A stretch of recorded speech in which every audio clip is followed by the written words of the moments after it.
So it looks like that thing will happen again. You know, where a movie is a success, in this case Deadpool, but as a result, studios hone in on one particular aspect of it and then beat that horse until it's a dead horse.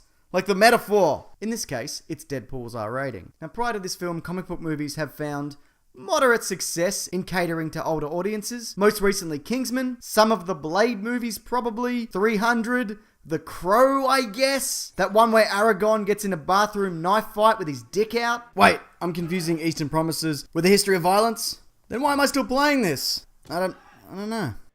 But Deadpool was something completely different, like results-wise. Just incredible. Money.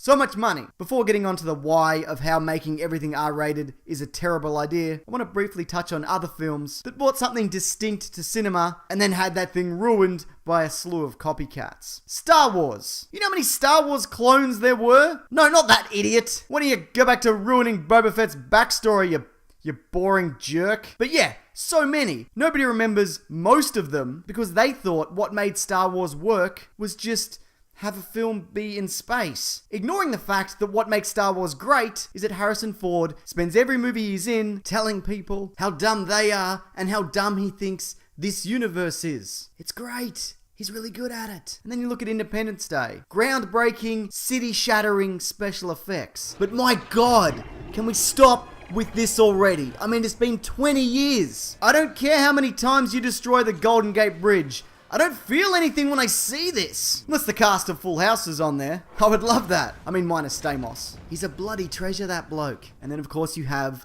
The Dark Knight Effect. A great film that's responsible for every gritty reboot we've seen since. I mean, do we really need to see what if Batman was Dracula? And what if Superman was Batman? And what if Batman was the Hamburglar? This isn't a joke, by the way. I mean, it might be. This is potentially supposed to be ironic or something. I don't know. Regardless, this is your Hamburglar now. Though to be fair, I do kind of want to see him interrogate Ronald McDonald Dark Knight style. Where are the other cheeseburgers? Where are they? The point is, what needs to be taken away from the success of Deadpool, and James Gunn recently said something very similar to this, is that movie didn't work because it's R-rated. It worked because it's the combined vision of the character's creators, writers, the director, the actor himself, all of these people having a deep understanding of this world. And the R rating is just a byproduct of that, along with breaking the fourth wall, a heavy joke load, and of course when talking about its successes, you can't rule out the stellar marketing campaign. Now, I'm not saying that comic book movies shouldn't be R-rated. I'd love to see more of that, as long as it suits that particular universe. There's talk of the next Wolverine movie being R-rated. Great! But that shouldn't be because he turns to the camera every 30 seconds and swears to the audience. It should be because he's killing a lot of people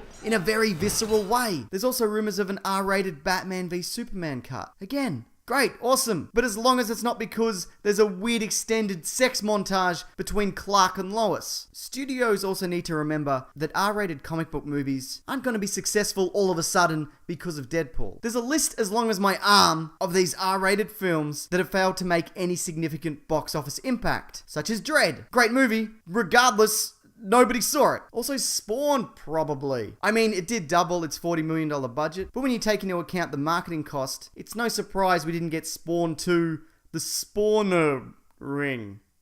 Also, Spawn was shit. In summary, just make good and unique movie properties and people might see them. And I say might because there's no guarantee. So why not put your faith in good, creative people and roll the dice occasionally? And I say this because at the end of the day, it's not my money, so I don't care if Sony Pictures goes bankrupt.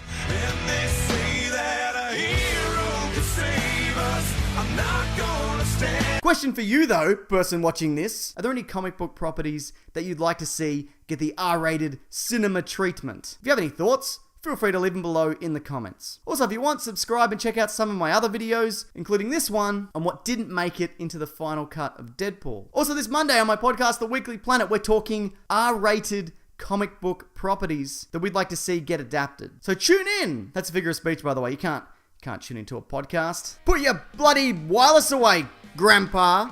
Ha! I bloody got ya. Alright, that's the end. That's the end. Thanks, everyone. Take care.